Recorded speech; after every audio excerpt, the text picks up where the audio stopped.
Welcome to my American History Notes, where I discuss my conclusions I've drawn from studying American history. You don't have to agree with my conclusions, but at least you should know about the topics I discussed. We're still in the middle of talking about the Great Awakening, and I'm talking about George Whitefield right now. In 1739, George Whitefield came to Georgia again to establish a benevolent fund to help the orphanage that he was assigned. Then he went back to England to acclaim from the people, but not the establishment. He went back to England to acclaim from the people, but not the establishment.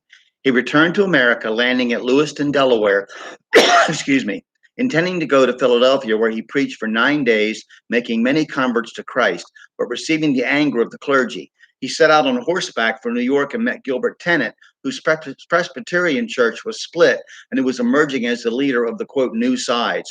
Whitefield tried to obtain permission from the commissary of the Church of England in New York, a Mr. Vesey, to preach there, but was denied.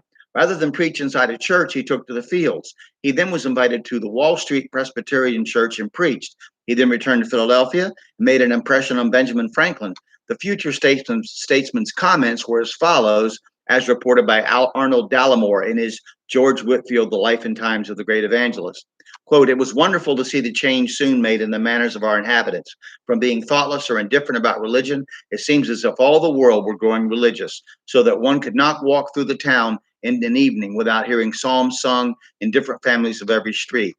Franklin was impressed with Whitefield's ability to make his voice heard great distances and insisted that Whitefield could be heard a mile away. The two became friends, and Franklin even printed some of Whitefield's sermons, but there's no evidence that Franklin ever got saved.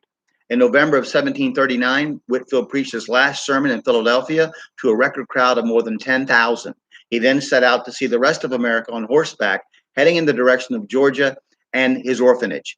His journal revealed that he preached several times a day en route. It is said that he often preached to crowds of thousands. Then next year, he went to Boston after stopping at Newport. He was criticized for accepting the Presbyterian pastor Tennent and for speaking with the Baptists in Rhode Island. His arguments against them is recorded for us by Dallimore, in that he stated if baptism truly saved someone, then every baby baptized would be saved. The Boston elite insisted that all babies were. Whitefield demanded they prove that, but there was no scripture verse found to prove that baptizing someone who did not or could not believe actually saved them. After this, Whitefield's association with the Church of England practically ceased.